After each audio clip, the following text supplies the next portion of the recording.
Yeah! Woo! Yeah! So,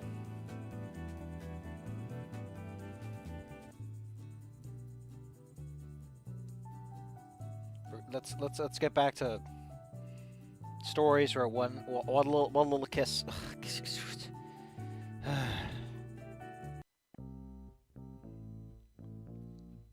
Listen, I'm just, I'll be honest.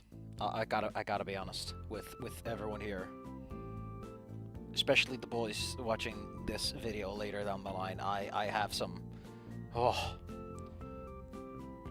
some serious issues with the lack of imagination of how many people I've read about lately, where it's like, oh man, they kissed. Oh, it's the height of romance. They had a little kiss, just a little peck on the lips, you know. Oh my God, romance has been achieved. And the kiss itself is like the driest. Oh, so dry you can smell the ambergris. Like, I get it, right? I get it. You know, a kiss is a pretty big deal to a teen, but it's always such a fucking lame smooch. It's never this heart-turning, mind-bending moment. It's never this realization that maybe it wasn't that exciting. You know, it's always just, oh man, we had a kiss! Wow! And then it's okay. There's no nuance to the relationship. There is no delving into what a kiss can be, or what a relationship can be, or what romance is. It's just a box to check. That makes me so mad! Which should be clear by now, that I get really angry about people being kinda lazy. It makes me so mad. But enough of that. Let's, we got 2 more chapters, and then, we're done here. We're gonna go to a different fic that is, it's not good like Inco noted, but it's not especially bad. It is, however, very confusing, and a little bit self-indulgent in a way that's not even that great, all things considered, because it's self-indulgent, but it never actually indulges, you know? It's like, that's a lot of peanut butter you're putting on that sandwich there, buddy. You gonna actually put some peanut butter on there, or what? We don't get that. We don't even get the satisfaction of the author's barely disguised fetish, you know? Come on, man. If you're gonna jork your peanuts, at least be honest about it, and just, you know, make a nice sploosh, as that guy says from Wind Waker. You know, like, the thing I have with Promise of Life, and there's a bunch of problems I have with it, but one that I especially trip over is, like, it keeps hammering in about, oh, this is pterodactyl culture, or they have this biological trait, and I'm like, my man, you're just pulling shit out of your ass when it's convenient, when this could be your centerpiece. Your neat little centerpiece. You didn't do any of that. Anyway, that's enough complaining. I just want to get warmed up. Never let it be said that Inco Genito was not a young, red-blooded human male. You wanted to say American. You wanted to say American, motherfucker! You wanted to say American! It was important to note that, because it was like taking every ounce of my willpower to not do some decidedly irresponsible things to my girlfriend. It's always just about sex, right? It's always just kissing is sex, but it's not sex, so they're teenagers, they can't have real sex, and I get that, right? That's a little fucking weird. But, for fuck's sake, don't call attention to it if you're not gonna do it! Like, what are you really doing here? I don't, listen, I like a little horniness as much as the next guy does. But if you're gonna use sex in a story, make it say something. And Inco, I don't think, is at all defined by his sexuality. Like, Inco is not displayed as being at all horny. You know, he seems to be kind of a chaste husband, which I imagine is nice for Olivia. But, like, describing him as being like, oh man, I totally wanted to fucking bone her, it's like, that's worse. That's worse than just having a Limp Bizkit kiss. Olivia had reasserted the status of a relationship with that kiss, and I definitely wanted to move things further on. I really wanted to go and jerk it with my peanuts, but I can't. I'm too good. But it was definitely not the right time. Like, the thing I really like about Inco and Anon is it's kind of left up to your imagination if anything really happened. I think ending 1 is like the one time it's explicitly stated. Ending 4, by definition of the fact that Amber is born, I'm pretty sure that's not an in vitro they went for. But you get it, right?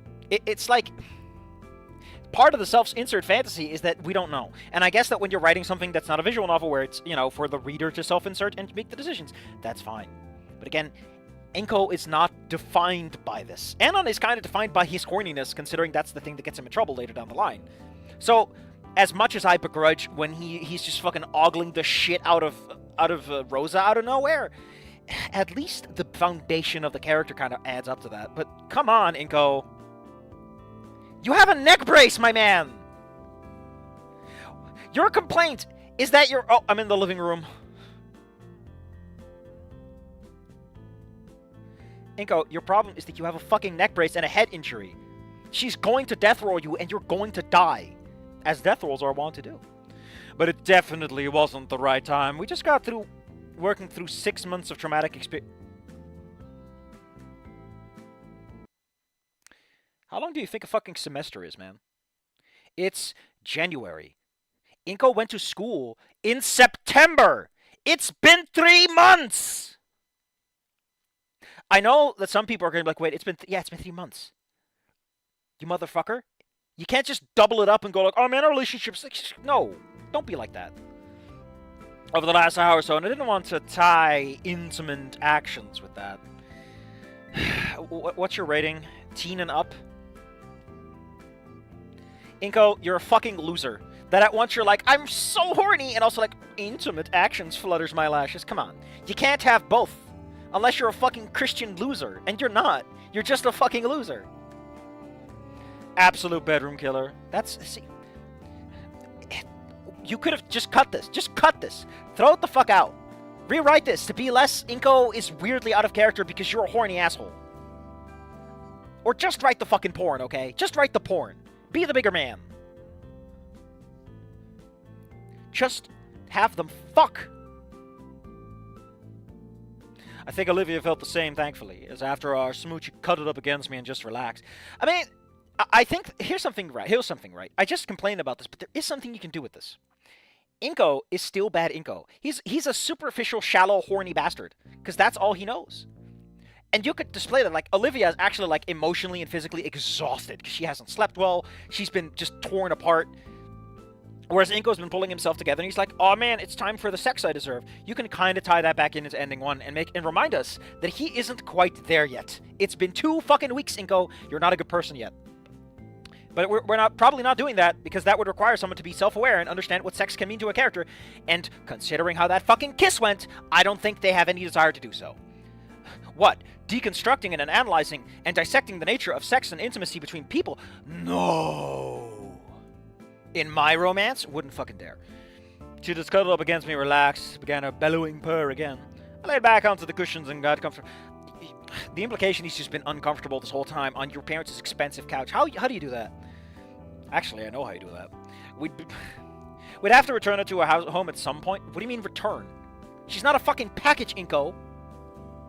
You escort her back. But I think it could wait. Let's put on something a bit less energetic, because we are dealing with a chill moment.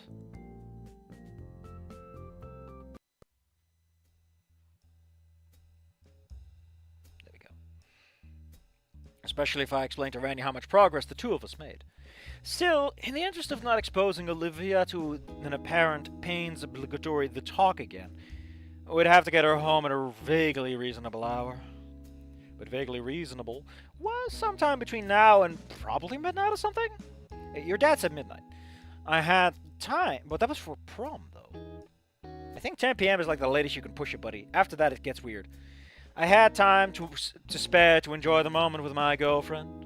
I looked down and watched her tail snaked its way around my leg, and did with distant fascination. She'd done it before, but it was kind of cool to watch. It's also a clear sign of affection. She obviously didn't want me to go anywhere. Which is fine by me. That just sounds so lame. You know, my girlfriend loves me, that's fine by me. I leaned slightly over to grab the remote of the TV. Olivia protested, but you know I wasn't actually trying to escape, so it was a half-hearted whine at best. I flipped on the smart TV device service and began browsing. Hold on, it's a little loud for me. I need to calm down, and having it be loud just makes me talk louder. Olivia made a few suggestions on what to watch. The existing apps on the TV weren't great or anything, but there were enough streaming services on tap that we were able to pick one that happened to have anime, and she'd been itching to get me to watch. And I had not a single complaint. We binged our way through the first half of the season. It was highly entertaining, with Olivia piping periodically about little bits of lore and odd Easter egg reference. I didn't really follow along with anything, but the show itself was certainly enthralling enough, and I hadn't seen her with as much energy for something since she told me about that anime of hers at the arcade. I love that you're just saying anime a bunch of times. It's not a show she watches, it's an anime she watches. Just that anime. I mean, admittedly, he probably couldn't remember any details since he was being a jerk at the time. Oh, I loved watching her eyes light up as she gushed about the show. Gushed. Shh. We were about to queue up the next episode when the front door swung open. Hey, kiddo, how you... Dad began saying before hard stopping. I think that's very much implied, buddy. Just say Dad was taking stock of the situation in front of him. You don't need this. This works better. Get that flow in there, buddy. You don't always need to have speaking lines when you can use descriptive text instead. It wasn't that bad, of course. We were watching TV and all our clothes were on. But he never met Olivia before. I think they would begin to think I was lying. I said, well, you know, Olivia is in Canada a lot. She's in Canada. I have a girlfriend. She's in Canada. You probably never met her. Inco, we've never been to Canada. And that's... What's... The question leading in from the door was cut off with a gasp. There was Mom following behind. Is that a lowercase situation, though? Part of me was ecstatic that they got home at a semi-reasonable time again. They looked tired, but not completely wiped out. The other part of me could feel my face beginning to heat up. Olivia, meanwhile, was red as a tomato. Well, I hope we're not in true... Dad started to say, oh my god, no. I grew up... I mean, I want to point out that the way they're lying down, it's probably just a cute cuddle. Like, goddamn it, Dad, get your head out of the fucking gutter. You should not be thinking about like that about your son. My son cuddling some random girl on the couch. There better be grandchildren by the end of the week. Dad, it takes like 9 months for... they better be there by the end of the week. Well, time to home grow ourselves. How do space marines get made? I always like to imagine they get born in G-tombs because of the high requirements. What do I know? Why is it always when I start streaming that a bunch of people I know just starts going... Oh, it's because the loop is broken. I thought something fucked up. Oh, you have no idea how I almost just shot myself. Oh. Fuck.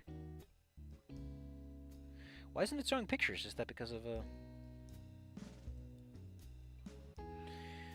Oh well. Might be because I'm in streamer mode? That's what. Olivia couldn't take it anymore, and her face collapsed into the crock of my shoulder and began doing a weird combination of a giggle and a groan. Toe constricted even tight to the point I was worried it went on too long. I'd lose circulation to my leg. Oh, we can always come back later if you need some time alone. Mom! Inco, you're the one being fucking horny here, buddy. You're the one like, oh man. My peanuts. My parents clearly relished the opportunity to embarrass their son in front of his girlfriend, which was fair, I guess. It was probably a law somewhere that parents have to embarrass their kids on some quota basis or something. Something I have to keep in mind when I have my own. This is generational abuse, Anon. The buck stops with you. Inco. For now, I sat on the couch with Olivia at tasteful in front of my parents' distance next to me. She was making small talk with Mom and Dad, getting properly introduced. Olivia was regaling about how we had classes together, how she'd been distrustful of me, But then Hal would draw me anyways, which put a concerning sparkle in Mom's eye. How we grew friendly, the events at the arcade, how we helped each other after Yatakan's passing, which led to us dating proper. Olivia spared my parents the more difficult parts. They had an idea of how things shook out in the end, more than smart enough not to bring down the mood with questions pursuing details like that. She concluded the catch-up tale by affirming, with a squeeze of my hand, which put butterflies back into my stomach, though we had worked out things again, and we were together again. Couldn't hold back the dopey grin that was on my face. I am impressed, my man, that you needed those butterflies back there, because again, for some reason, the author insisted on reminding us that you were goddamn horny. Which is, again, fucking weird if you're not going to do anything with it. It undercuts the parents part, too.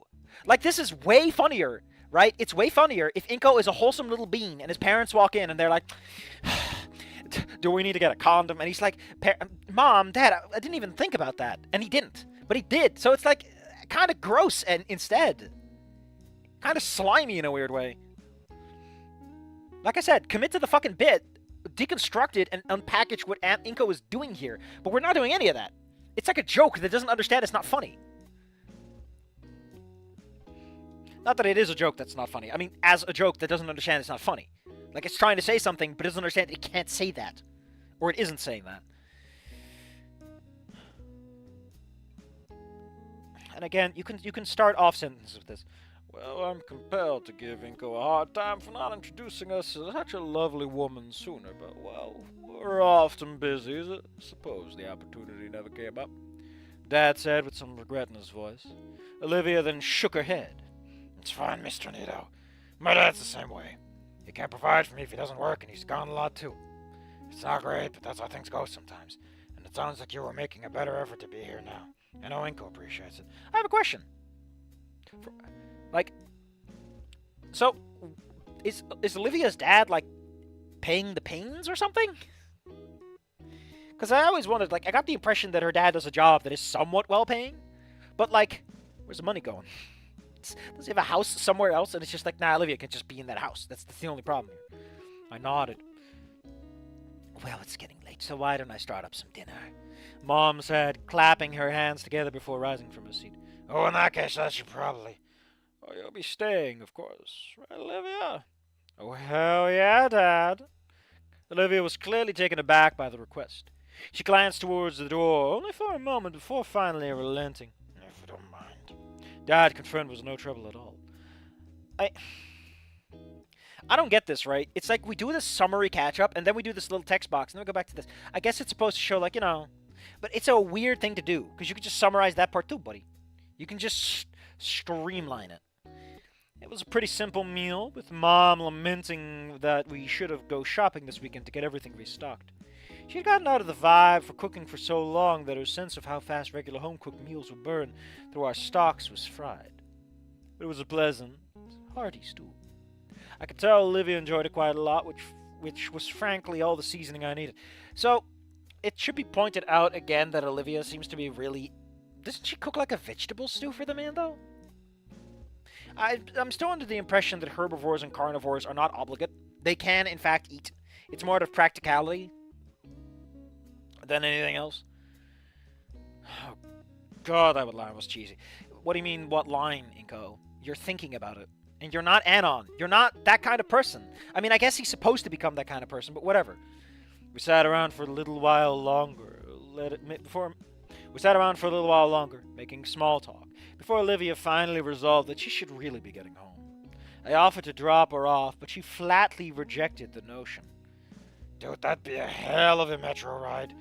Walk, dropping me off, and then another walk and a metro ride. Total waste. It's a bad use of your time.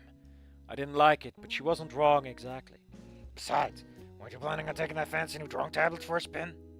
What's this about a drawing? What now? Dad, you work in architecture.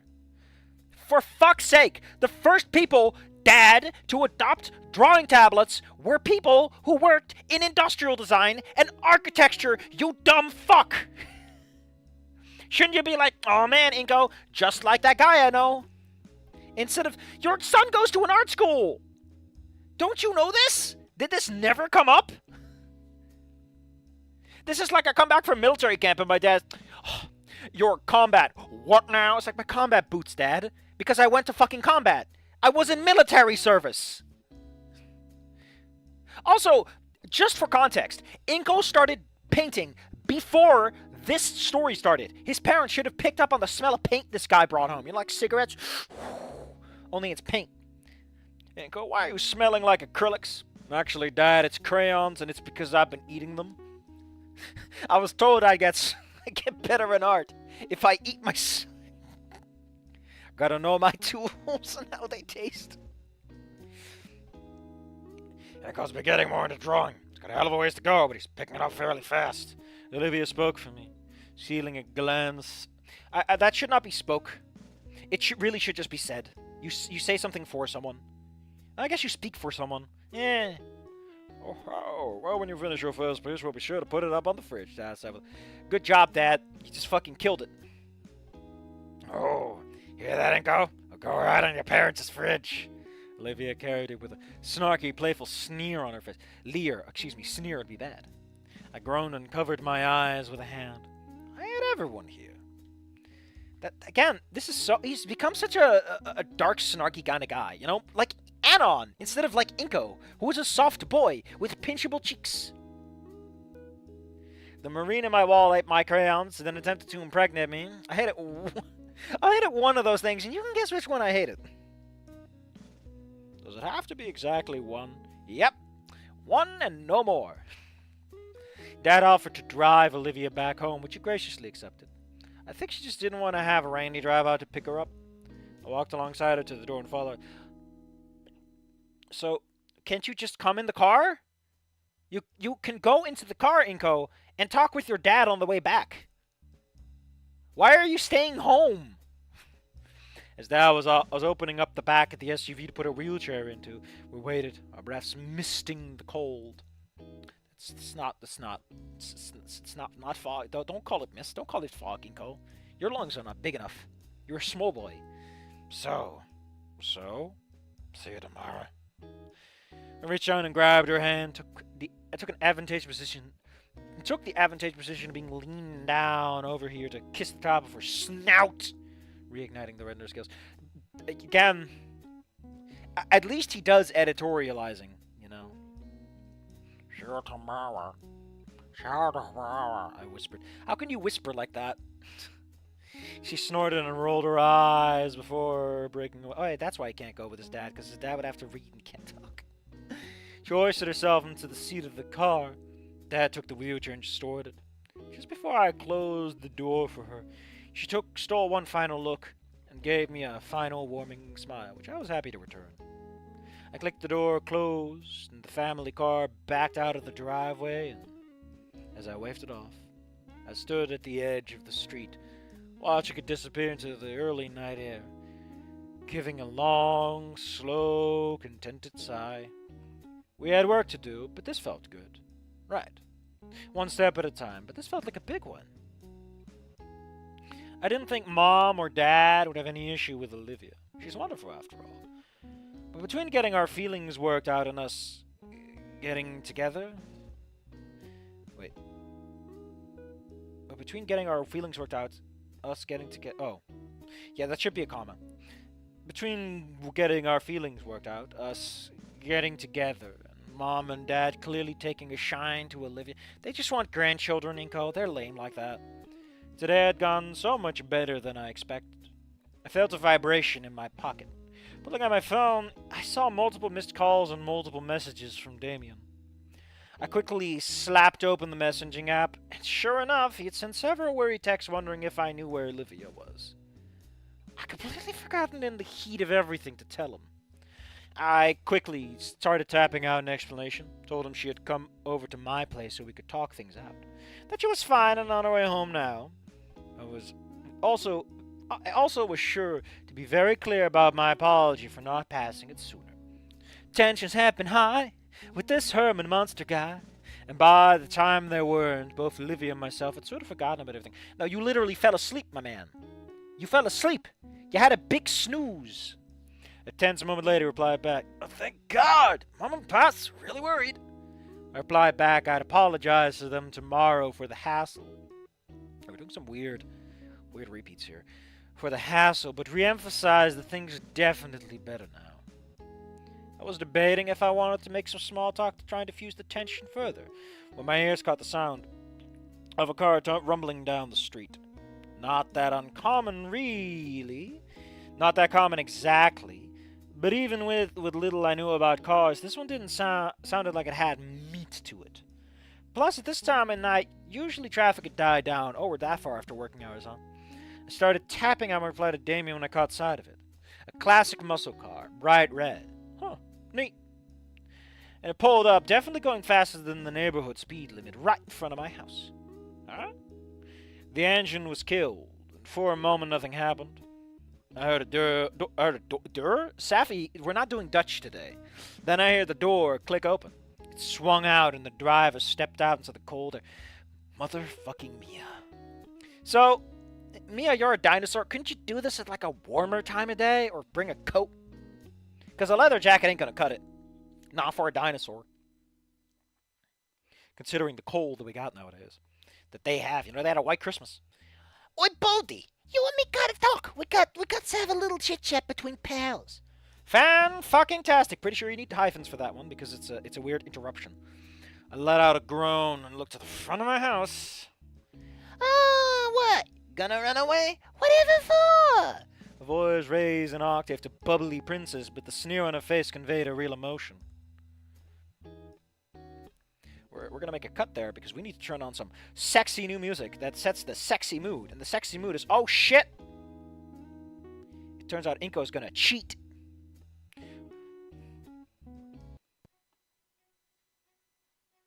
That's a little too much. We're not quite there yet.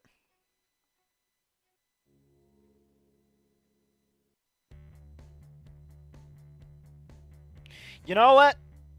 I like this one song a lot. It shows up when you first see Solid, and it's great. They desire you to breed, Inco. Quite common once parents get above 50. Suddenly they look at their adult children like Pokemon, and they want to waltz with the modest trait. You know, they want a new kid, and they're not going to have one of their own. You're going to have to provide that child. I don't know why. This song's just so fucking good. Like, it's used for Sully at first, but fuck if it's not just a good song for, like, this man is going to grind you into paste.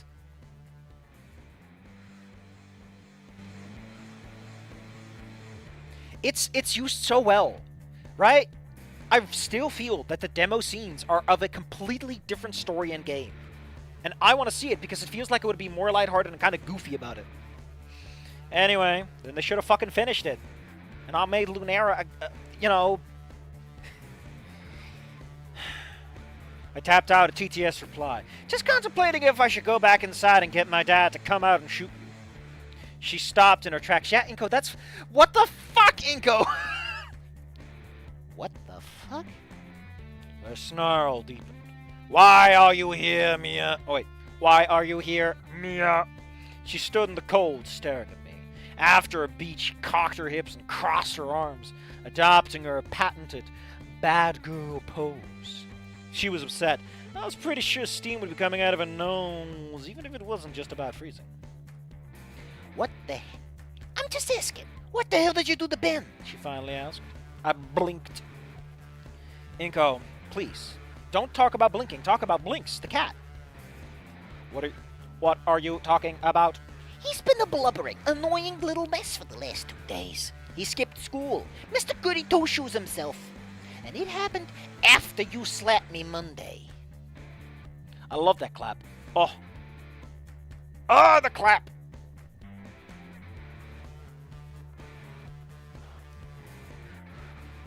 It's such a shame. This song does not work given the serious tone the story takes. It really doesn't. Because this song is more like, oh shit, this is a really bad situation, but don't worry, it's a cartoon, it's fine.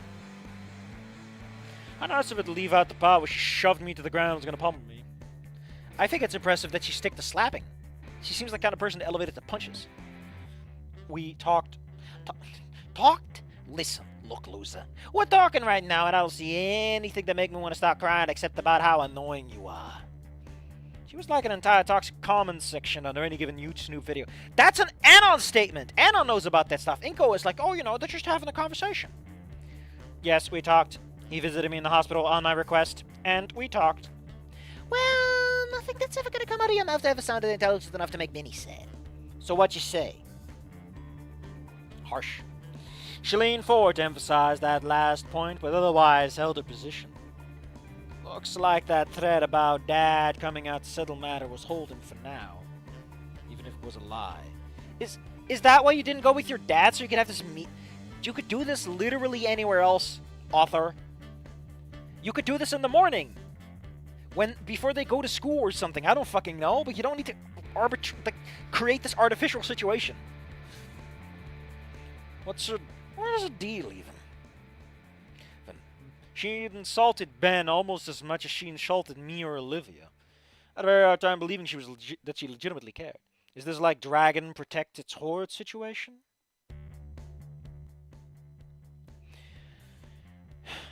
Less about the loss of wealth and more about the hit to the ego? She had poor impulse control, while the threat about my dad might make her stop now. It wouldn't hold if I riled her up. Play it cool. Yeah, says you idiot. You're the one escalating shit around here. Oh, I'm getting distracted by my own writings. I've been writing a lot. I'm just not uploading. I just don't feel like it. There's just a part of me that can't quite upload.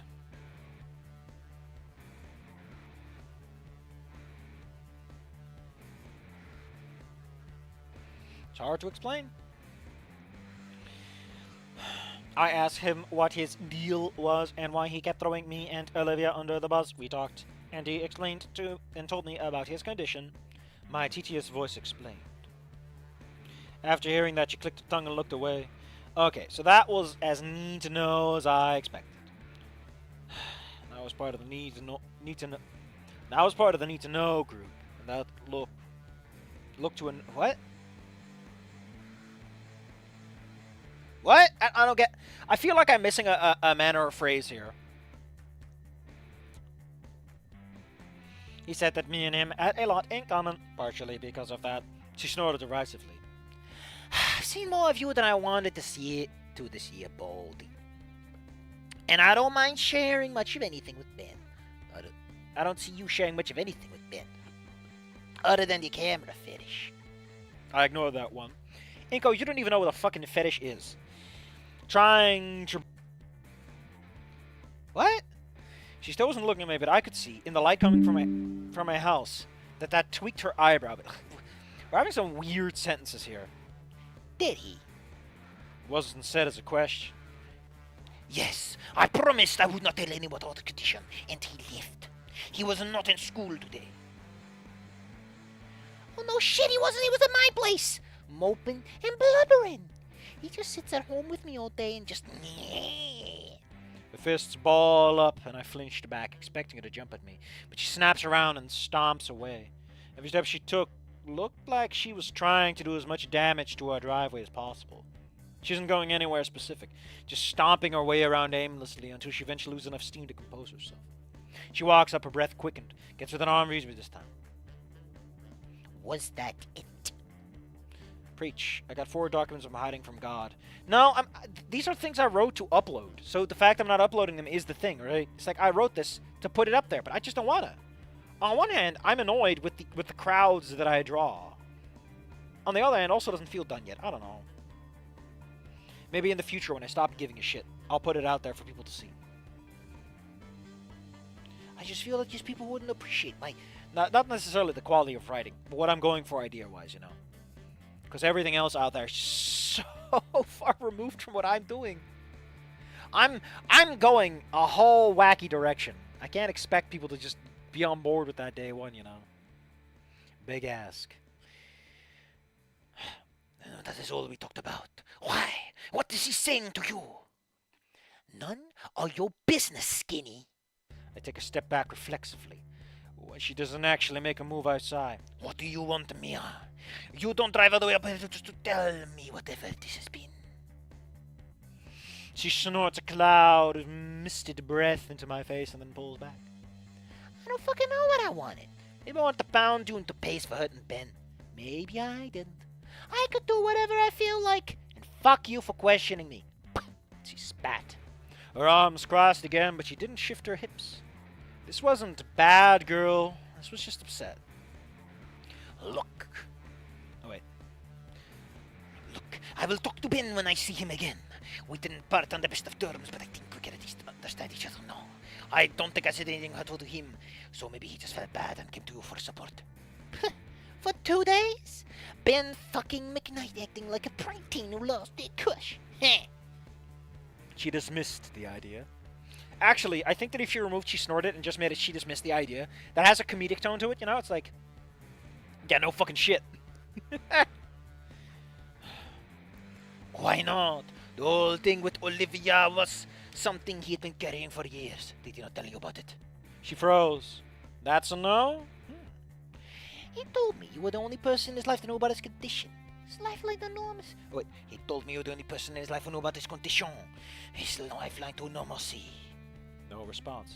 He told me that you got him taking his meds once and that you didn't judge him for it. That meant a lot to him. And hearing that, Mia's mouth curved into a smile. Not the mean, cruel smile I was used to seeing, but no! No! Don't make Mia nice! She did that as a fucking asshole! Unless she has, like, anger management issues and she legitimately has mental problems. But you gotta go there, buddy. Her eyes were staring off into the space down the street. She was reminiscing. Oh, that fucking nut. I saw him taking his civic duty to go over them and mess with them over it. What kind of stupid it is of a civic duty does this chick have? She's a bully, Inco, you fucking moron. It's because it's fun. I was a bully once. You do it because it's fucking fun, you idiot. What a dingus. What a fucking idiot. Gave her a moment to continue. I pushed him into a corner, snagged the bottle.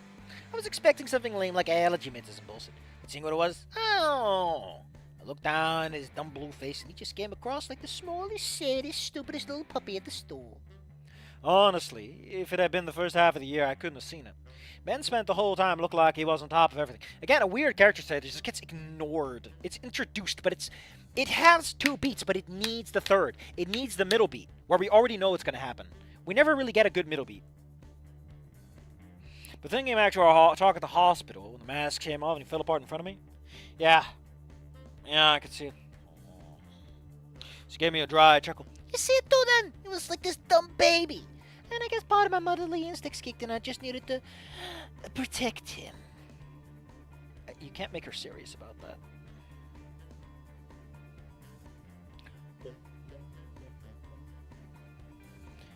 Rap to Jesus. The idea of me having motherly instincts was weird.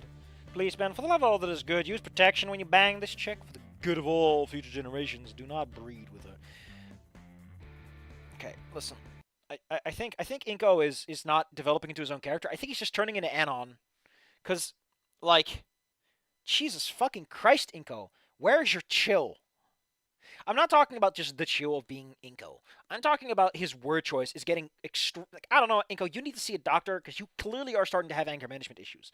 And again, be fucking cool if that's because, you know, you bumped your fucking head because you know, psychological problems caused by physical trauma is just an unexplored concept that no one wants to fucking talk about because everyone's like, no, because that means my free will gets infringed. God wouldn't stand for that. Tell that to the man with the fucking rail inside of his head. I think he turned into an asshole because of it, too. Anyway. But again, it feels kind of weird for him to be this... Like, why are you like, this has to be genuine, instead of her just being like, oh man, this bully is protecting her easiest victim. So I told him it was mine, and he looked, happy about that. Which is a stupid response. What kind of moron gets their biggest secrets out and falls into relationships and actually happy about that? You said you... He said you meant a word to him because you treated him normally. So, you actually like him then? My digitized voice flatly stated. Wasn't intended as a question, more of a statement of fact. Oh, rap it, Jesus, you're so dense. Obviously, yes. So why do you treat him like shit too? I do not. She snapped her head around, focusing at me. You throw insults at him. Almost. Hold up. Oh, that's part of the song. He's morphing into Inco. I don't like Inco. Inco is cursed. Or blurshed at the minimum. Get him out of here. Get me the spray. Let's spritz him out of here. Throw those insults at him almost as much as you do me and Olivia. Those aren't insults, Baldy. Those are playful pet names. Why is there a space there? If I was insulting you, you'd know it. Oh, good. Apparently she had a secret membership level of awful shit she would sling out. Lovely to know that we'd been getting all year. Well, we've been getting all year was this a child here. I'm impressed, considering, you know, the shit that happens. I shook my head. So you love him, and he obviously loves you. Yeah, we've established that. Move the fuck on, pal. So then what is your deal? You got a pull Inco to tell me to take away your license. And that got a legitimate laugh out of here. It was almost unsettling to hear. What? I forgot you can actually be funny. If you were like this more often, you wouldn't piss me off so much. At least I have my moments, I replied. Too many. Yeah, it really feels like this guy edited this scene a lot, which, by the way, you should. It's a very tense scene. You want to make sure that it flows properly. But, like, come on, man. Copy-paste mistakes like those do not fly with me. Inhuman scream over scuttling away. Oh, the miracle of childbirth. I remember when I jumped out of my mother's stomach and ran away under the bed and snapped at the doctor. I told him I wanted 350 for a vending machine. And he was so proud that I already knew the numbers 3 and 50. I just wanted some potato chips. We stood in silence for a few moments before she let out a long sigh. I don't know what I was thinking. This is retarded, she said, shoving her hands. You probably should have shoved those hands in those jacket pockets before, considering how cold it is, and she's a dinosaur. Like I said, I will talk to Ben next time I see him. I was honest about what he talked about. My teacher's voice answered back. She looked me over with a discerning stare. Sure, whatever. I'd say I'd get out of your hair, but you're fucking bald, so bye-bye. She turned to head back to her car. Sorry about hitting you. She stopped and turned around, that snarky smile on her face. Oh, that was a love tap, retard. No, but what I was gonna do to you was gonna be hitting. I frowned deeply at her. But I'll admit, she raised a hand to rub the side of her face where her head had bounced off the floor. no one's actually hit back in a long time. I shrugged. I feel bad about letting it get to that point. But honestly, I don't regret the hit myself. Hit itself. You had earned that. She walked back over to me and stared directly into my eyes. I stood firm. After a few moments, her eyes shifted and she blew a puff of hot air into my face. I didn't flinch.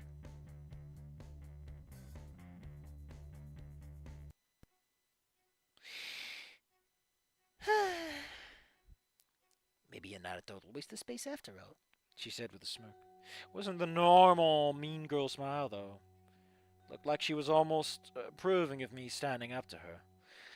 Honestly, I'd sooner say that she, you know, I don't know, Inco, but she's not the kind of person you should be getting compliments from. She turned an about face. Isn't that one word? And walked back to her car. Just before she climbed up, she placed an elbow on the roof of the car and looked at me again. Remember, Baldy, life's fucked. You gotta fight for those that are... What are you talking about, Mia? Why is she getting the fucking face turn?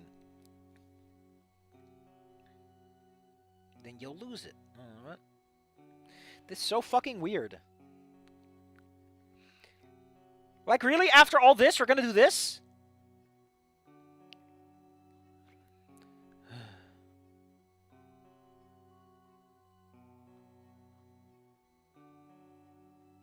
I'm still thinking about that fucking cat. That's like drowning in like cat kibble. And someone pours more over him.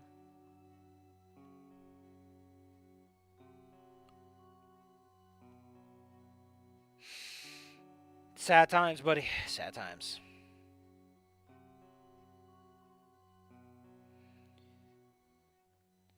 No, I'll see you later, I TTS'd. She laughed. No, you fucking won't. What? You and your precious girlfriend are safe from me. They expelled me for jumping you. I was struck back. Oh, shit. Mr. Ferris really did bring the hammer down. Good on him. Oh, that whole school was a hole filled with nothing but bullshit anyway. I was happy to hear about it all falling apart from Benny. What were you doing? What will you do now? None of your business, Baldy. Fair enough. It really wasn't. Oh, one last thing. If you see those two bitches again, just tell them I hate them. She said and ducked back into a car. Must have meant Lunara and Kiara. I don't think I'd tell them much of anything if I could avoid it. Your relationship with them is kind of fucked up. You know that? The engine roared to life and the tires squealed as she peeled away from the curb and gone into the night. I stared at the spot. I last saw the taillights for a moment longer before letting out a sigh and heading back into the house. Opened the door. Found Mom standing there, phone in hand. You okay, sweetie? I heard a yell and was going to call the cops if I needed to, she said, concern etched onto her face. Yeah, it's good. We've sorted it out, I think. She leaned forward and brought me to a gentle hug. Proud of you. Thanks, Mom. I think I'm proud of me, too. Oh, man. Oh.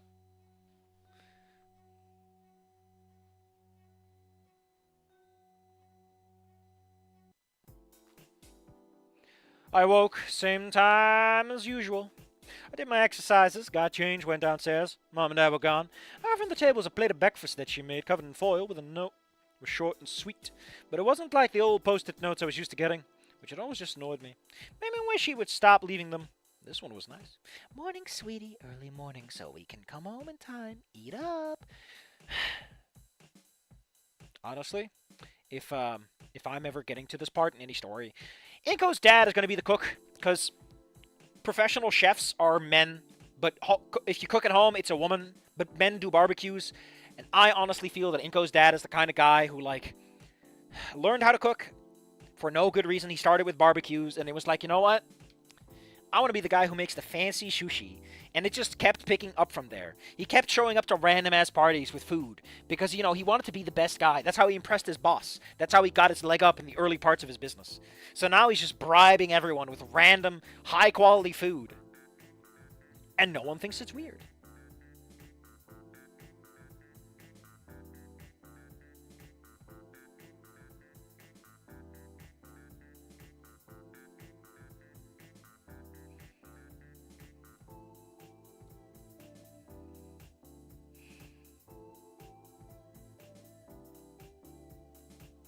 That is a good... Someone just raised a good point. So, there's an DD tuber. His name is Z something. Hold on, let me pull up. Z Bashu. And he made a video today about, like, oh, high charisma and how that works out. And he really gets hung up on Hitler being in that book. And all I can tell you is, like, Z, you can say what you want about Hitler, but a lot of people listened to him when he was on that stage giving speeches, man. I don't know what to tell you, Z, but charisma does not make you a good person. I think you're talking about alignment there, buddy. If anything, the power of charisma, of being pretty, of having this magnetism, of having persuasion, makes you evil because you start using it to pull at people's strings, if anything, for your ends instead of their ends. Also, the reason Julius Caesar, Napoleon, and Hitler are mentioned in the same sentence is because they were all leaders of countries that went to fucking war. And D&D was written as a war game, you know, with soldiers, of which the Third Reich had a lot of those, and they fought a lot of people. Like, that's what it's about. It's like these people got a bunch of people to fight for them. Like the characters in D&D who get a bunch of followers to activate traps and get fucking killed. And the whole discussion of, like, it's not tied to beauty is because men aren't pretty. And Gygax was probably insecure about that, considering he's not exactly the prettiest man around either. Although he might have been by contemporary standards of his time. You never know. Anyway, it goes up, and his mom left him some food, and I'm for some reason irrationally upset about that. We already have Sophia to be that character. Even had a little smiley in the corner. Ah, it's the little things, you know. I lifted the foil and the food managed to still be a bit warm. Awesome. How early do your parents fuck off?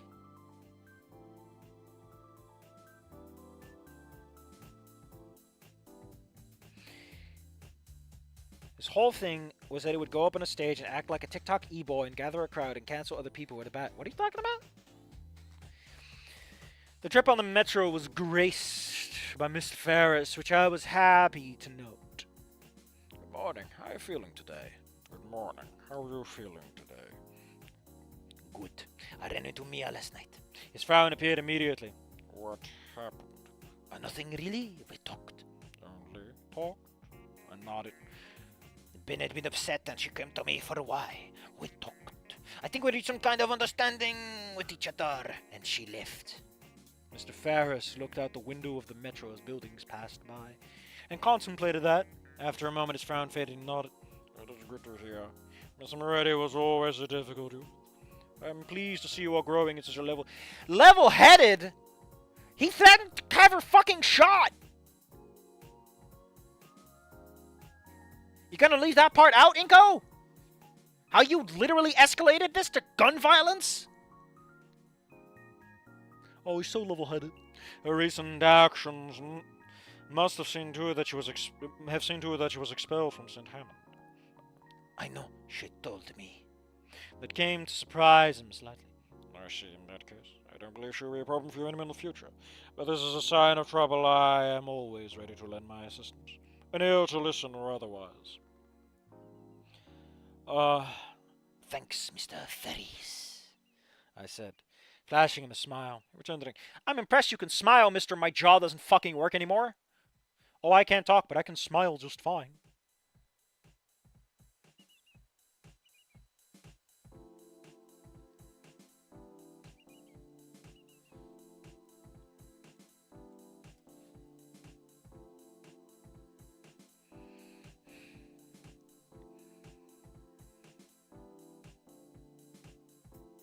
More so because the dude had this ego the size of the moon. That's a big ego. We only have room for one moon. Where do we put his ego? The rest of the time they had small talk. Great dried. School began as usual. I met Damien in PE and he was excited to bug me about how things went with Olivia. I gave him the general recap, but we didn't have too much time before Solly would enact his vengeance against student housed muscles. We seemed quite pleased. So, the next step for her is to get her to open up to us? Yeah, I will talk to her about it today. Try and ride the momentum. Right on, man. I really hope we could go back to normal. I feel terrible about what I said. His brows pinched and a distant look of pain on his face. Patted him on the shoulder to reassure him. Oh, we'll figure it out. The whistle blew and I took my seat on the bleachers. Today was rope climbing, and I definitely didn't need to slip and land and hit my head like last time. The gym ended and I moved to AP Art. Olivia was there, waiting for me as always. She turned to me as I entered, and red dusted her face. Hey, She said as I sat down.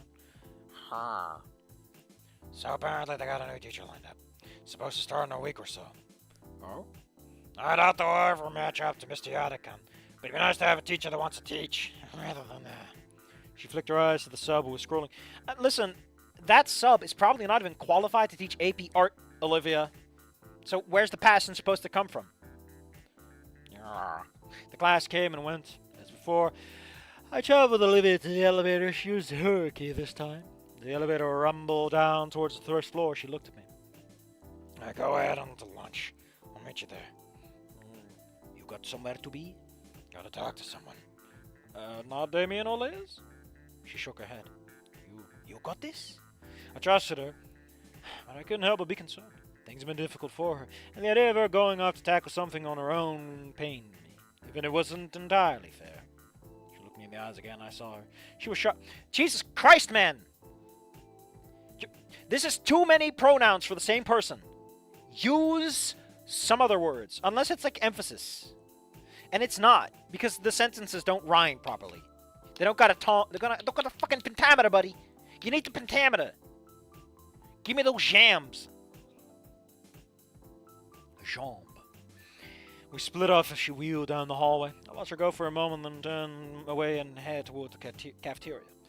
As was the custom, I collected a generous helping of junk food. At this point in the year, I was pretty sure I was single-handedly maintaining the upkeep of those vending machines with my purchases.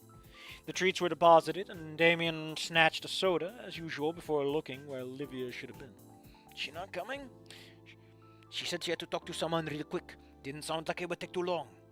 He let out a small sigh of relief. So, you draw anything yet? Gonna make something huge and have Liz sell it when she opens up her business? I laughed, and Liz's head drooped down. Damien, what? If his arts get good, he's gonna need a talented lady like yourself to sell it for him, right? Look at him, Liz. Her cheeks flushed slightly at the compliment.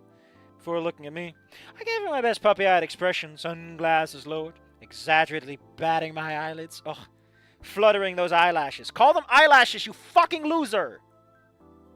If you're gonna be a little puppy boy, give us the cuteness. But no, that's for girls. Girls have eyelashes. Girls flutter them. You don't need fucking mascara to have them, Inco. You should know this. Men like you have standards. Metrosexual. What a weird concept that was. It's like, no, they're not gay, they're just metrosexual. Men aren't supposed to look pretty, except they're supposed to wear suits and take care of themselves and groom themselves and cut their hair. But that's not the same as women! It's so... You start to notice some really fucked up things where it's like... You really don't want to be compared to women, huh? No, men don't cook, they barbecue. Yeah, but men are professional chefs. Yeah, but that's different. They earn Michelin stars from the fucking car company. Who's literally just trying to sell you tires. No, but it's for men. It's so goofy. It's goofy. She groaned. Not if he keeps that up, she said. Head rose to a green, but she had a smile on her face. Alas, my business enterprise was destroyed before it started.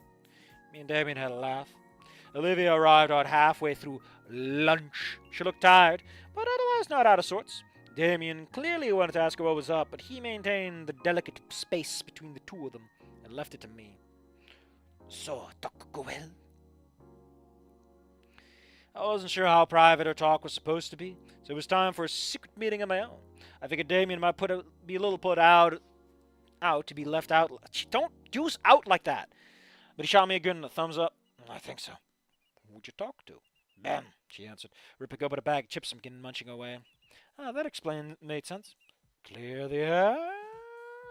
She nodded. I hadn't mentioned it before, but I confronted him about how I was acting like that. And he told me about what he did to you, I wrote. Yeah, I mentioned. He found me before school started, said he wanted to talk at you. Figured you and me talking helped a lot. So maybe it was time I stopped holding a grudge and at least heard him out. She answered, keeping her voice low enough so only I could hear it. So what did he say? Are we having a threesome? Wow, Inco. You really are horny, aren't you? He apologized for what he did. He told me why he got upset with me. He told me about why he got so upset with me that he took things into his own hands. He didn't tell me exactly what his thing was. But I got the impression it was something that he couldn't really tell people about. I nodded. He told me what it was, but I promised I wouldn't. Oh, he told me what it was, but I promised I wouldn't say anything. Inco noted. Wink! Listen, just use the Spanish verb. Escribo. Yo escribo. Actually, I don't know how in Spanish they handle stuff like this, because it might be different. She looked at me, searching my eyes for... What is she looking for? She already has potato chips, man! Before nodding and returning her focus back to the snacks. See, she already has chips. Completely forgot about them, because your eyes look like little caviars. Makes sense. You were never together. Promise is a promise. Be wrong to break that. But he had told me his reasons, and I'm still mad at him. It was a terrible thing to do and say. But I think I get where he was coming from. Yeah, at least a little. It was a shit thing to do, but he isn't evil. He wasn't trying to destroy my life, even if he did hurt me pretty bad. I reached my hand out and grabbed her free one. I apologized, too. I should have been a better person and sought him out. I explained to him what he did hurt me. Oh, wait. Oh, fuck. Just fucking up any semblance of how this is supposed to work. I apologize, too. Should have been the better person to sort him out. Explain him what he did hurt me. Maybe not directly, but I have for 400 years now. Should have been better. Imagine being compared to a woman. Terrifying. Definitely not something I thought about before. Yeah, ma'am. Drag queens, femboys, trans women. If you're this desperate to not be compared to a woman, like, yeah, all those things are bad now. Because all of those things imply that your manliness might just be something you're putting up because you're afraid to recognize you're just fucking stupid. Just be stupid, my man. Be the dumbest motherfucker you can be. And live that life. If all you care about is standards and traditions, the most you can do is shoot yourself in the foot. It's not going to help. It never does. You want to know why I stand behind that? That sometimes men are women and women are men? It's because it's not a hill worth dying on. The only thing you're going to get out of it is that people think you're fucking loser. And if you want to be a loser, go ahead. It's a great way to get there. Fast fucking track. Zero effort. Because personally, this is maybe just a Dutch thing. But out here we say, just be yourself. And you're weird enough. And with that comes the perspective that you really shouldn't give a shit what someone else is. I'm just saying, Luigi, if the princess wants to be a prince, that's fine by me. I thought you were dating a Mario. Well, guess I should explain something about why I was dating her. Oh, Mario, I should have seen it coming. You were dating her just to get access to her fantastic wealth. Oh, you know it. A plumber like me with a kingdom? Now that's what I call a promotion. So if she wants to be a he, no hair off my mustache. Mario, that's cruel. But on the other hand, it's not like anyone else is dating her. just like Mario's been doing this whole time, not because he's a nice guy, but it's like, man, being a plumber pays shit. I barely get paid. Blue-collar workers are left in the dust by the monarchy. Who am I supposed to unionize with, Luigi? You? Mario, you're a plumber, not a prospector. Oh, Luigi, I dig around a lot of dirt in my business. I know a little bit about gold digging.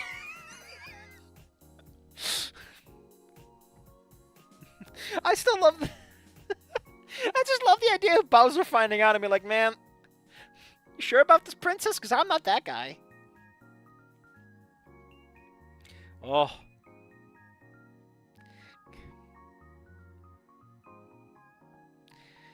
I do like that about Mario Wonder, you know. Bowser Jr. is like, man, my dad's busy trying to take over the world, but he needs a little R&R too, so let me try to get something to make him happy. What a good kid.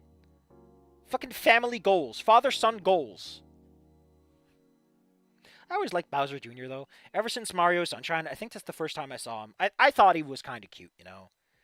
Like, just a cute kid trying to be a good kid for his good dad.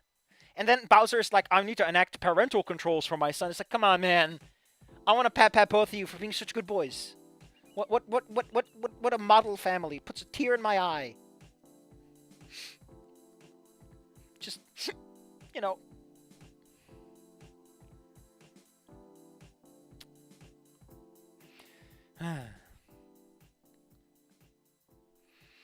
Better now than ever, I offered. Yeah, I think it helped. But not okay. Not okay yet, at least. It'll take a while, but he seemed genuinely sorry about how things had shaken out. Yeah, he did. We sat quietly for a moment as she chomped away at the chips in front of her. Okay, I think it'll turn out okay. I know. That said, we should probably also talk to the Paynes. They're hurting too. She looked at me, then at Damien across the table. Wood quickly whipped his head around to try and act like he wasn't staring. She snorted out a laugh. Yeah, they are. Making you come with me today. I know. I'm pretty sure they'll accept my apology, but I can only do it if you got my back. She asked, fingers interlacing with mine. Every step of the way, I wrote my other hand squeezing it. Man, this man, he's one-handed typing. You fucking nerd, you nerd. Only fucking nerds write with one hand. Ew! Ew! I gotta go to the bathroom, though.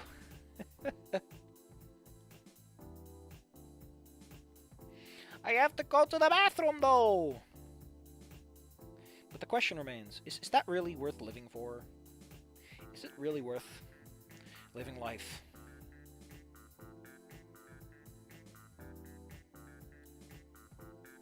God, I forgot the song's kind of nice.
Oh boy.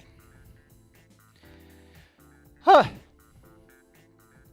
Oh no, that could be. Man, I don't know. Man, it's like 4 parts. I really like how breezy these chapters are. Isn't it nice? When you just go through a chapter and it's not like a mouthful. And the pacing is nice and brisk. Things stay moving. You know, it's just good writing. We've got some nice groovy tunes. Everything you need.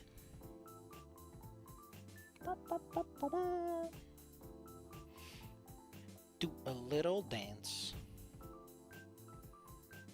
It's just groovy. Okay, here we go. Lunch ended, and Olivia parted with me with a quick peck on the cheek. I was starting to get used to that, and that alone was a pleasant feeling. It's been a day, motherfucker! Next was photography. Ben was there. I took a breath and to ready myself and opened the door. Sure enough, the blue parasaur was seated at his regular spot. Ha! I said as I sat down. Inco, hey! He looked as well-maintained and clean-cut as he usually did, but his eyes betrayed a sense of exhaustion. Olivia said that she talked to you. Oh wait, Olivia said she talked to you. How do you think it went? I would like to think it went well. I was truthful with her, and my reasoning. I didn't tell her the exact terms of, well, you know. I nodded. But I thought everything else. About her running away, turning away out that support. May have been something she felt as noble, but it just hurt for others and me to see. And eventually that turned into resentment. I tried to force the issue, but, well, you already know. Yeah, she told me. She said that she did not think that the two of you were okay yet, but was willing to give it time to get better. He read my message and looked at me, trying to see if I was being truthful. He seemed to settle on a verdict, let out a sigh, and slumped in his chair slightly. She said the same thing, but I don't know. It seemed too good to be true. I have not been the best person to either of you. My situation aside, the two of you deserve better. Or we do. So the best thing you can do now is start making it right. His eyes flickered to that message, then back, still slumped in the chair. You are right. Absolutely correct. The bell rang, and class just magically happens. As Ben collected his stuff and was ready to leave, I tapped him on the shoulder, getting his attention. Ben came to my place last night. He froze. She said she was going out, but I didn't. Are you okay? For some reason, him asking that was funny, given what had happened on Monday. But I think he was being genuine this time. Yeah, we talked things. Yeah. Ricardo, yes, we talked things out. You did? She did not mention anything to me. Probably something you need to work on. He deflated a bit at that, but it was true. Anyway, she wanted to know what I did to you. Apparently you skipped classes after all the talk. He ran a hand through his hair, expression frustrated. Yes, I did. I was worried you wouldn't keep your promise, and you tell someone, and everything would be over for me. I wanted to be mad. Ask him if he really thought I'd do something like that. But honestly, old Inco was enough of a self-centered ass that he might have. And I definitely have done very little to date to give Ben a reason to have much faith in me.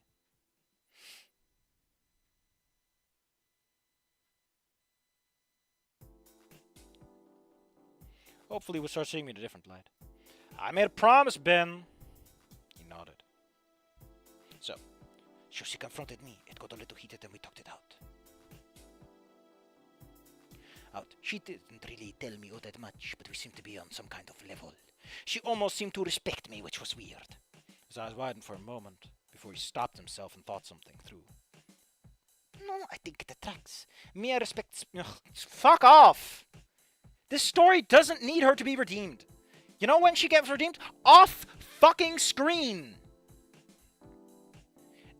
The story is just Mia sucks. She literally beat the shit out of Inco when he had an anger problem. Her story...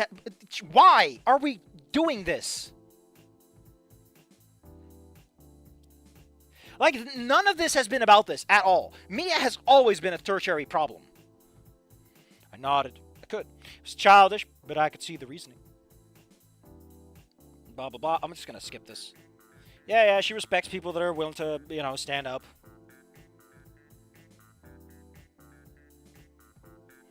So she respects... That's so fucked up. Like, what they threw at her was compassion and help. Not things... Yeah. Might sound bad. Yeah, we already knew her grades were bad. This has been strongly implied.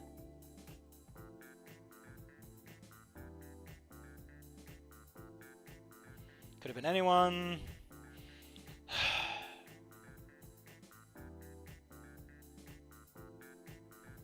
She agreed. Jesus Christ, why are we doing this here and now?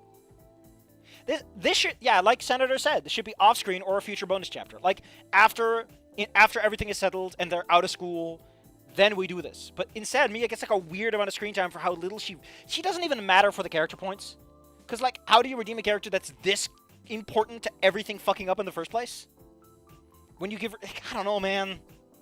It's like they really wanted to have this character moment. It's like, no, man, the economy just isn't there. You don't have the mileage to make this scene work.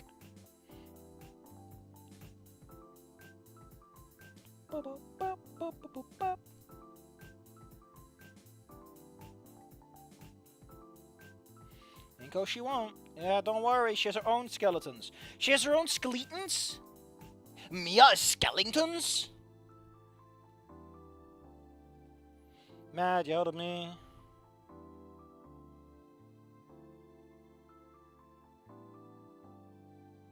Jesus Christ, did she fucking kill a man? Seeing Ben gets it. Why are we doing this? It's like the author wanted to wrap everything up and didn't understand that sometimes you don't. Sometimes you don't. Sometimes you just don't. Maybe she finds it hot. That chick be crazy. That's an anon thing to say! Oh. Just fucking write anon snogging Mia already, author. Just do it. You know you want to. I would like to remind you that this chapter started off with Inco going, man, I'm so fucking horny for Olivia. Ugh. Like, I complained about this before, but there are definitely more chapters in here than the author's willing to admit. Like, you want to know how chapters work in actual books? They start when big scene changes happen. Not like small scenes, but like big scenes. And we've had a big scene change or two by now. Minimum one. At least in terms of tonal consistency. And tone is kind of the big thing, right? Because tone is part of the meta structure you really want to keep in mind. I don't know. I don't think I'm quite smart enough for that part, but... Man, that sure is a lot to juggle that my girlfriend is a fucking axe murderer. Ben only has Mia. Yeah, Ben, just like me. Oof.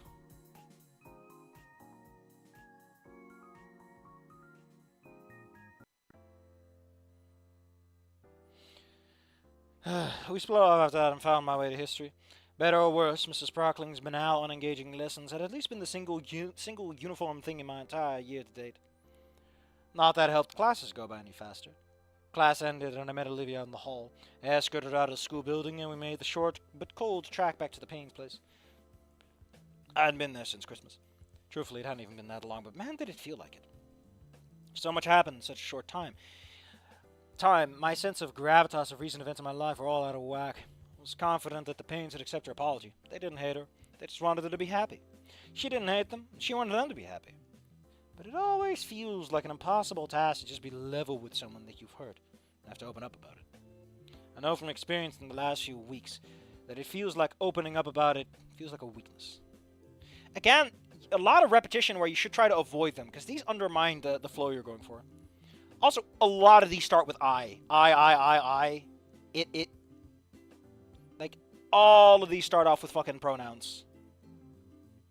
I'm just saying, my man. pronoun, proper noun. I'm just saying. Probably not even the etymology of that, but hey. I was confident the pains would... Okay. I also knew from experience that the last weeks that was anything but. We reached the door and she opened and let me inside. It was quiet. Damien wasn't home yet, which implied he was off with Liz. Vinny would likely be back soon with Sophia. Randy, at work. It'd be a little bit before all parties were assembled. Olivia ushered me back to her room and we quietly entered. It was different from before. She had cleaned things up, but I could tell that she had taken the proverbial hammer to things after the formal had happened. Random sketches and paintings that had adorned the walls were gone. A poster of a giant mech anime that she loved had claw marks through it.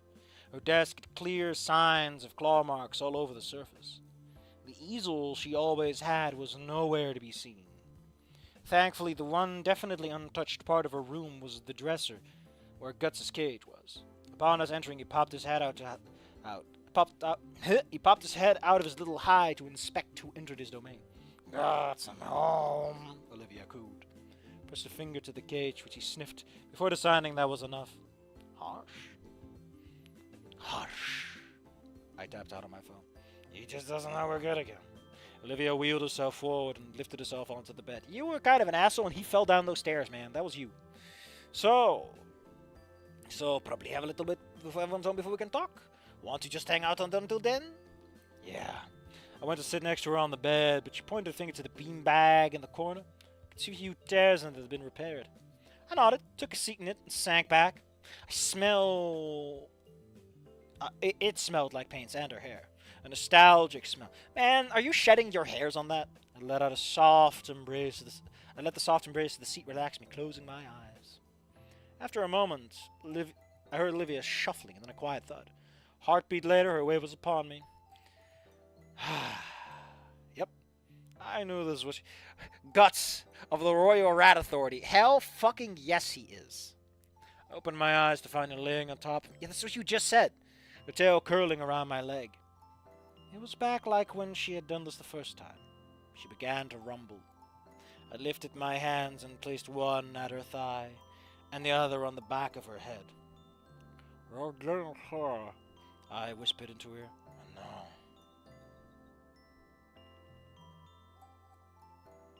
But I'm so nervous. I know I'll be fine. The feeling won't go away. I tilted my head and kissed her brow. Just keep fucking kissing her. I repeated what was my mantra since I woke up from the... Like, you know, at times like this, you can use angle brackets to translate it for the audience, because at some point you're kind of fucking losing me, buddy.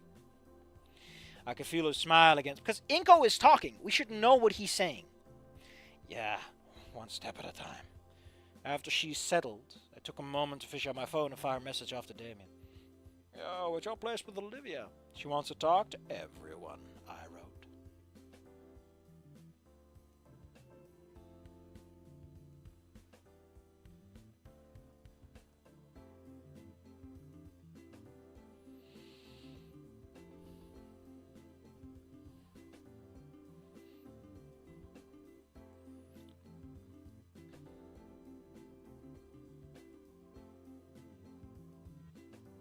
What the f...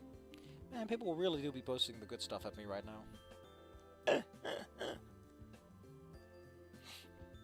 Gotcha, bro. We'll be there. I felt Olivia hum as she stirred. Just letting Damien know what is up, I TTS'd. She nodded. We stayed like that until we heard the door open and then close. She startled a bit, which made me chuckle. Shut up. I'm zoning out. I shook my head, but I couldn't stop the smile on my face. She playfully groaned before shimmying over to the bed. She quiet and ready to weapon. I tried to stop her before getting a pillow to my face. The evil is vanquished, she said in a playful triumph. Took the pillow and slipped it on my head. I declared. She pouted. My boyfriend, stealing my pillow. For shame. For truth? We both laughed. She reached out a hand to me and I took it. She pulled and I hoisted myself out of the seat. The actors would soon all be assembled, so we may as well get ready too. I opened the door of her room, of her room and exited the living room and took a seat on the couch. Damien exited his room after tossing his stuff into it, and flashed me a thumbs up, which I returned. A moment later, Olivia shimmied away out of her room and made eyes with Damien. His smile faltered only a little before he gave a small smile. I love how much Inco just refuses to judge people. Olivia returned the awkward gesture. She hoisted herself onto my lap, and Damien took the others onto the couch. We sat in mostly comfortable silence together. Everyone was on their phone. The ultimate form of modern social... Aren't you like a big asshole about that nowadays, buddy? What the fuck? I periodically showed something funny to Olivia or her to me, and we shared a giggle. Out of the corner of my eye, I could see Damien smile as well. Don't worry, big man. We'll get it worked out. It wasn't much longer before Sophia and Vinny arrived home. She gasped when she saw the three of us sitting on the couch, and I, after a brief pause, Olivia. Don't think you would use an interruption like that, but whatever. Gave us a little wave. Actually, it is. But it's... my brain is just not cooperating right now. Hey, Auntie. Olivia almost whispered. Almost. So she might as well be screaming. Hey, Olivia. She replied with as much compassion as she could muster. That sounds so mean. Olivia wanted all of us to talk. When Pops gets home. Sopaha nodded and made her way to her room to freshen up a little. Vinny had beat a hasty retreat to his room as soon as he laid eyes on Olivia. Unsurprising, but I could tell that really hurt Olivia. Short time after that, the door opened again and Randy came in. I'll tell you what, I can't wait for it to warm back up. Sophia surprised us by reenacting that one scene from The Godfather. Oh, dang. We repeated the process we had with Olivia. Randy gave a polite nod of understanding and went to the kitchen. We waited quietly as we heard him doing something. Dishes clink and clatter. Not too much after, Randy approached with 3 mugs. I wasn't sure you kids wanted to have cocoa, but I know I did after being outside, he said with a laugh. We all took our cups. I almost didn't even notice when the cup I was given had Vinny on it. Didn't even have Vinny on it. Oh, they got you your cup. Randy didn't say anything when my head whipped up to him, settling only on a knowing wink. Come on, Inco, hold it together. The heavy stuff hasn't even started yet. Randy checked both his room to collect Olivia, and got Vinny to come out into the living room as well. The siren song of Randy's homemade cocoa. The siren song of Randy's homemade cocoa, too much even for the fearful child. When everyone took enough time to situate themselves. Sophia stood next to Randy's chair, Vinny on the floor next to at Randy's feet, as far from Olivia as he could manage. Damien held his post, and Olivia slid off my lap and onto the floor itself. She took a steady breath, held it, and exhaled. I, of course, placed a reassuring hand on her shoulder and squeezed, because I'm just so goddamn awesome. Everyone focused on her, instead of me, the supportive boyfriend. Hello? I'm helping. Uncle, Auntie, Damien, Vinny. She addressed each in turn. Yeah, that's what she just fucking said, Bingus. Vinny had been trying to avoid eye contact with her. Finally looked at her at the sound of his name. I heard you all. A lot. I said a lot of things I didn't mean. I didn't mean it, but I said them anyways. And I heard all of you a lot. I know I did. I was scared. Things were going downhill for me. For Inco. For everyone. I didn't know what to do about it. But in my head, the only common denominator was me. I know all of you care for me. More than I could ever truly repay. You never had to put up with me when I was... You had never had to put up with me when I was in my crappy moods or was pointlessly snippy. Oh, and I would just take the food you guys make me and hide in my room instead of spending time with you. I told myself over and over again that you weren't my real family. So that when, in my head, you were never to kick me out, it would hurt less. She sniffed. It was Grugnak, the Stairmaster Annihilator? Oh, Inco, you're so fucked. But it always hurt. Every time. And I know you didn't want to kick me out back then, but... When Damien said you were planning to, Randy and Sophia's hands found each other. Damien's pained expression was pointed at the floor. I couldn't handle it anymore. It was like I was waiting for Juanita to finally break and tell me what I wanted to hear. And you did. And it hurt. I know it would. But it hurt so much. Sophia opened her mouth to say something, but Randy's other hand laid atop their intertwined one and stopped her. So I yelled, and I screamed. And I took it out on all of you. Whenever one of you tried to do something for me, I spat it back in your face. Vinny himself couldn't look away as her eyes locked on him. Doesn't excuse anything. I'm my own person, an adult. Should know better than that. I did know better. I let the hurt take over, and I lashed out at all of you. You never deserved that. You were my family. You always were. It was stupid to pretend that you weren't. I leaned down and placed my forehead atop of her head. Olivia quietly cried. Damien broke the silence first. You're my sister, Olivia. We grew up together. I never saw you as anything less or anything other than that. But just like you, I let my anger get the better of me. I know everyone thinks I'm like the chillest guy in the world, but I don't have enough carf. And I try, but I'm not perfect. I screw it up too. You were talking at me and Liz like that, and my anger just took over. And I had that little piece of ammunition. I would have preferred if he said something like the perfect silver bullet or something, and he wiped at his eyes. I knew there was something you were scared of. We're not stupid, Olivia. Well, maybe I am. But definitely not Mom and Dad. I knew you were scared of hearing it. And I was so mad I used it as a weapon. And I regretted it immediately. It was stupid. Awful. I regretted it. And when me and Inco had our talk, I told him about how I was mad at him for getting out of everything. I realized I was only doing my part to hurt everyone too. Ooh. He leaned back onto the couch, staring at the ceiling. Liz and Inco hold me up as some dude who always knows what to say to make everyone feel better. But I screw up too, you know. There's times where I don't know what to say or say the wrong thing. But Inco showed me that talking it out is always better, even if you don't know what to say. That a lesson he needed to learn? Olivia nodded. You're my sister and I love you, Olivia. I never want you to feel like that, like you can't talk to me about anything. Except maybe boy stuff. You should probably talk to Liz about that, he said with a smile.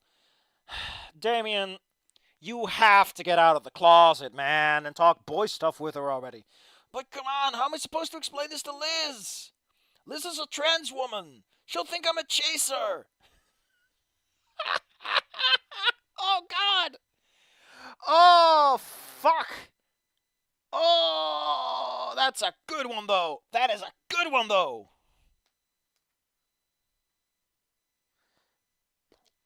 And the scene goes on. Ben shows at the door and knocks. Having E3, ending 3, when he shows up to be like, oh, Olivia, how about you come to school? Before Inco does a twister wrestling move on him. Inco, you need to get your anger issues sorted out. Like, that's what Guts does the wrestling moves here. Sophia stepped forward and kneeled to Olivia's level. Just like Damien said, we love you. We never once regretted having taken you in all that time ago. We loved having you in our lives, and we don't want to see you go. I've tried to be the one who has to make some of the hard choices in this family, but I'm not always right either, Olivia. We're family, and if we work together and talk through our problems, we'll always make the right decision, she said, drawing Olivia into a hug. Randy stood, walked around Olivia, and completed the enclosure, just as they had done back at summer's end. I'm so back your back, little Ace, he whispered. Olivia and Sophia cried together for a few moments. Randy doesn't! Randy is a man! Men do not cry! Men that cry are women, and they are bad! Randy doesn't cry! He's a stoic man! Does Hank Hill ever cry? Because I know that, like, a large part of King of the Hill is that he's supposed to be, like, you know, the traditional conservative dad.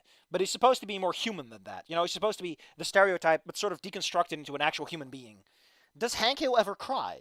I like to imagine that he does, but I don't know for sure because I've never seen the show. So, can someone fill me in on that? Because if he does, I'm going to yell at Randy again.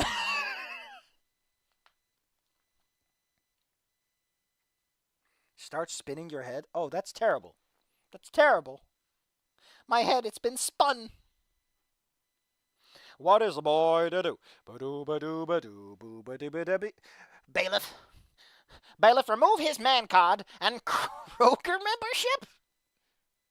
Why his You take his man card, and while he's down, beaten and bruised, you take his Kroger membership?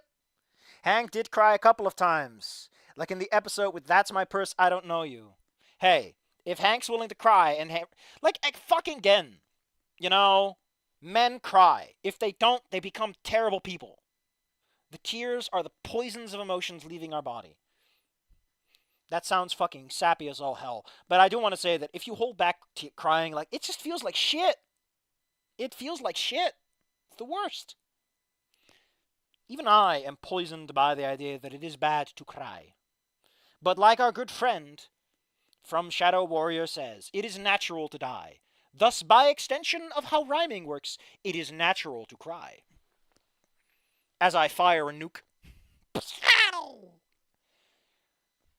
Damien caught my eyes, and I nodded at Vinny. Fortunately, he caught my meaning cleared his throat, which brought the preem parentals back into the current moment. Everyone's having a good moment. To be fair, I would cry too if I got kicked in the nuts. I mean, that is how you get your golden plaque for sucking up your emotions to the point of basically killing yourself. Admittedly, getting kicked in the nuts is what's probably killed you, but hey. They separated from their hug, and as Olivia and Sophia were drying their eyes, Randy playfully ruffled Olivia's hair. He was stoic. I mean, admittedly, the big reason he wouldn't cry is because he probably already processed a lot of this. That I can understand. But the story doesn't hint at that. So this man is just being a fucking buzzkill for no reason. Other than man. You had something to say too, Vinny? Oh, you had something to say to Vinny too, right, Olivia? She nodded. Vinny. Vinny flinched, his eyes squinting shut. He's not a fucking animal. Is he? I loved your art. His eyes opened up confused. I was feeling terrible. You went to clean out my room, just like a good little brother would. When I was mad and yelling at everyone, you made me art. You made yourself, just like a good brother should. She shimmied closer towards him, shied away but didn't run. She gently cupped his cheek and turned his head so she could look him in the eye. You never did anything wrong, Vinny. You did everything perfectly. I was being a brat and I lashed out at you. I really did love your art, no matter what I said or did when I was hurting. Her eyes began to water. Really, Livy, you did? I really did. Vinny fell to tears. I guess Vinny's gonna grow up being one of those drag queens. What the fuck, Inco? I'm just saying. Jesus, you really are turning into your cousin. Listen, just because my cousin... Listen, Inco, driving way, you and me, right now, Guts will be the referee. He just walks into Olivia's room to get the rat. And Inco's like, oh, shucks. And then, hey, Mr. Beast isn't a fraud, but I still don't like his content. Oh, fuck. And Vinny is like, actually, he was arrested for pedophilia charges. I'm done with him. Ah, really? Shit. That's what you get saying things about people you don't know. I mean, to be honest, I was kind of expecting it weeks ago. You know, the way he kept sucking blood out of a vial, saying it came from youthful nubile children. What? No, seriously, Vinny, what? Well, he tried to delete those videos, but they're technically unlisted, so people who have access can still access them. No, I mean, why did he upload that in the first place? It's not incriminating evidence. Oh, just the fucking idea of you know, the little bottle cap as he pops open the vial and then just fucking downs it like a shot glass of vodka. And then his smile gets like slightly creepier when he smiles afterwards, you know. It's like more of his humanity ebbs away the longer he lives, and rejuvenating his contract on life, the deal with death that lets him stave off the inevitable that affects all men equal. Oh. Well, that's what I call a spicy banana. Once his crying had stopped, he pulled away. A huge strand of snot trailed away from her wet spot in the hoodie. Several gasped. Oh, Olivia, your hoodie. Randy, get the paper towels. Blood. Yeah, that is. I guess that is bloodborne. Oh no. He sneezed on the dress and it's so sad. It's just clothes, not a big deal. You should wipe your fucking nose, though. Boogers are gross. Also, his spit. Like, the reason the sneezing was a problem is because when you sneeze, you spit. It is not, in fact, his fucking boogers. He wiped his nose. Ugh.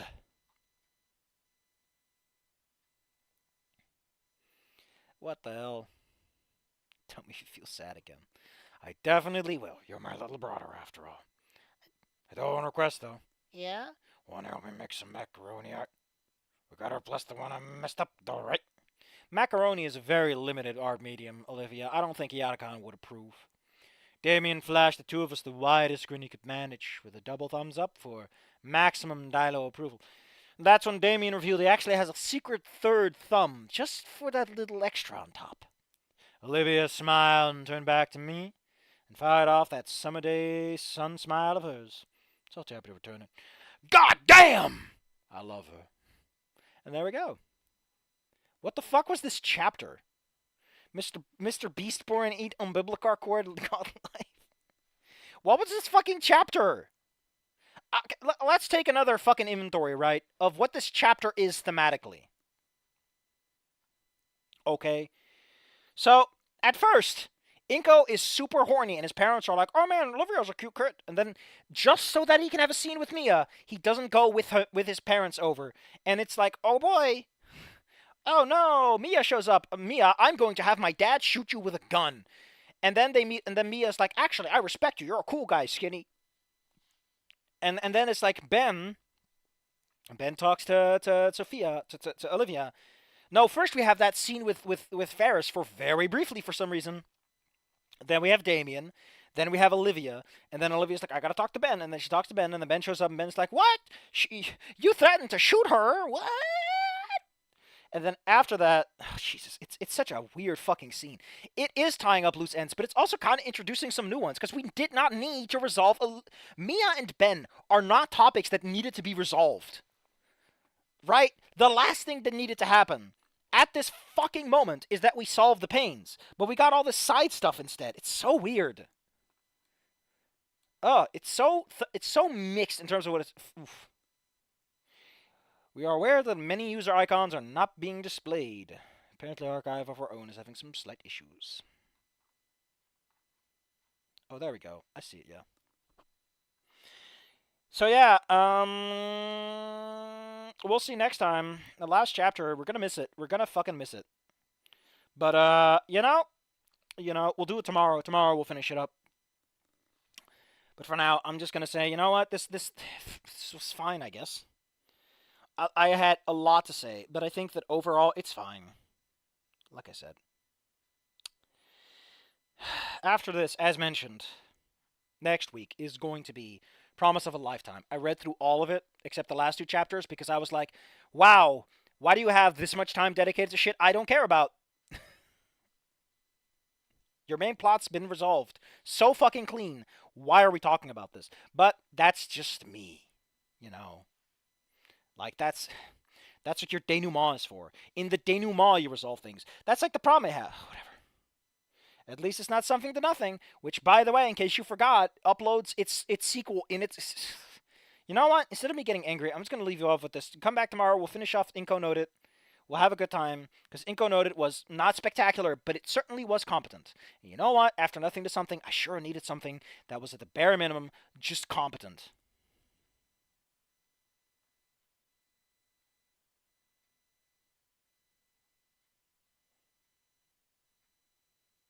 What the hell?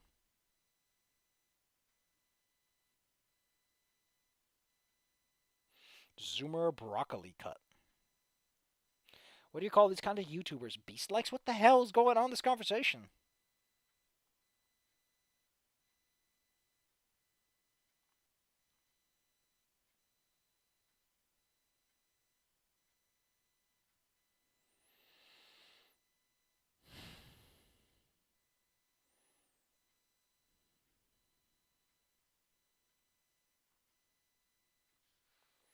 Dang.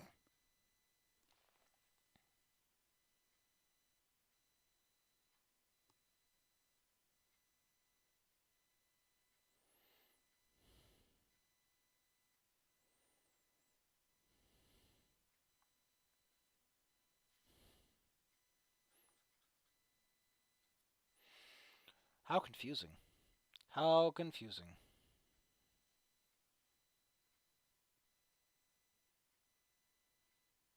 Well, like I said, tomorrow we'll wrap this up. We'll call it a day. We'll do some last minute reflections. I think it's gonna be fairly straightforward. I think the big thing that I didn't like about Inco Noted is I think my big problem, right, is that it was really straightforward, and it really doesn't seem to consider Inco's anger problems as big of a deal as they kind of are.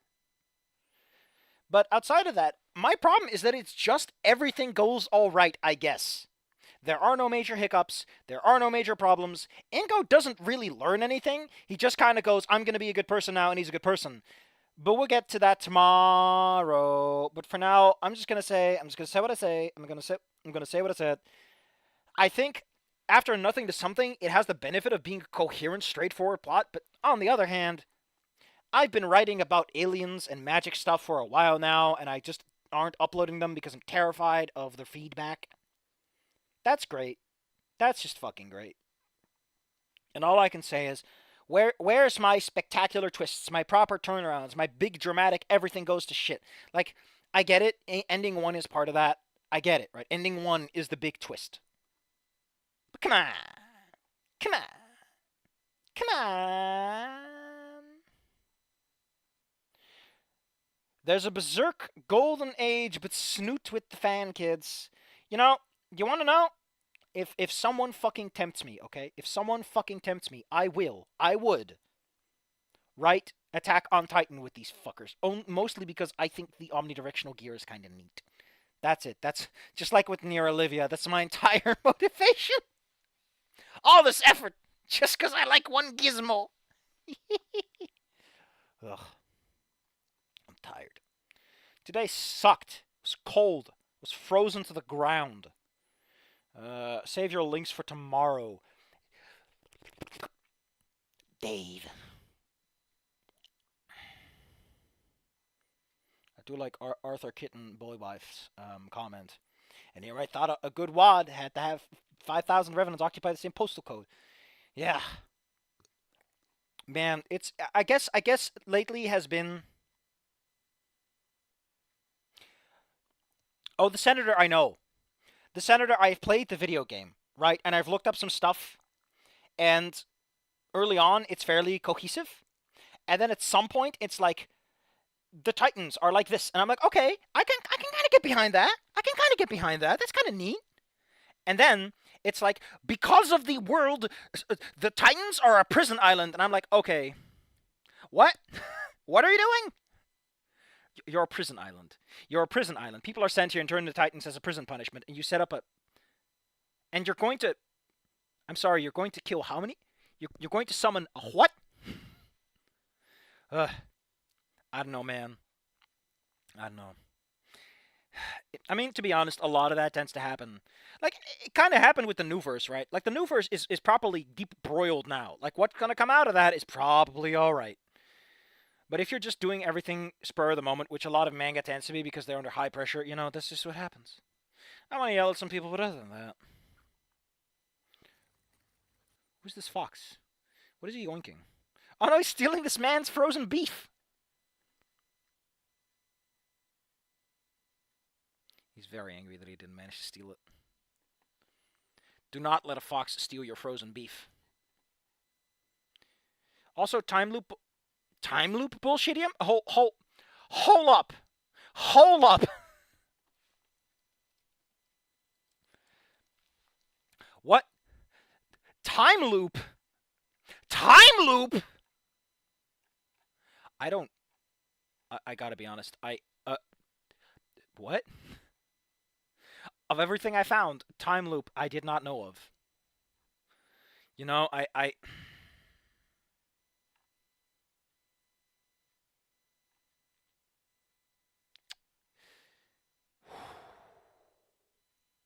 think I'm gonna...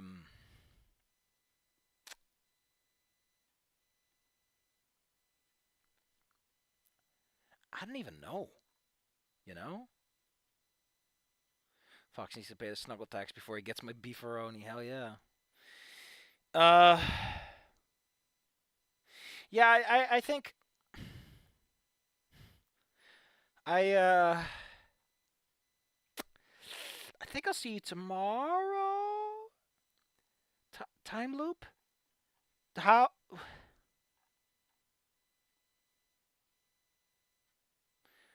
think I need an adult. Senator, why must you always drop the bombshells that I as a person am just incapable of surviving?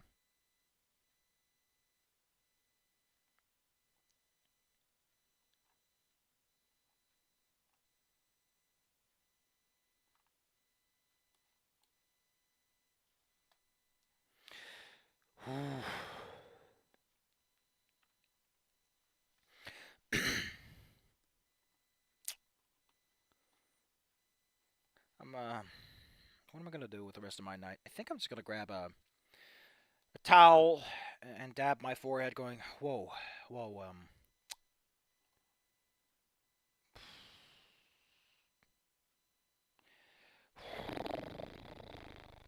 Senator, you're going to have to explain that one tomorrow, okay? Don't skimp out on the details. I need to know. I need to know. You can at the minimum link me to the right wiki page. I'm thank you all for coming, you know, showing up and everything and being cool guys.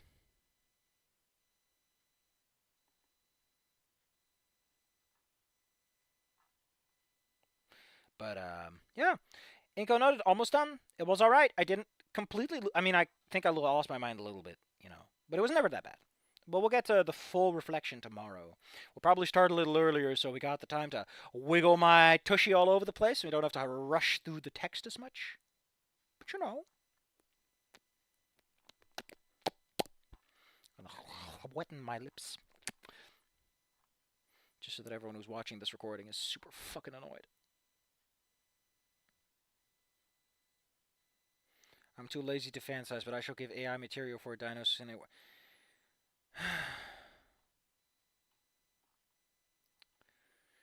From a legal perspective, I request that everyone imagine me just kind of laying down and I fall asleep. I fall asleep. That's the recording stopped. Shoo honk, shoo honk, shoo honk, shoo honk, shoo honk, shoo honk, shoo honk, shoo honk, shoo honk, shoo honk, shoo.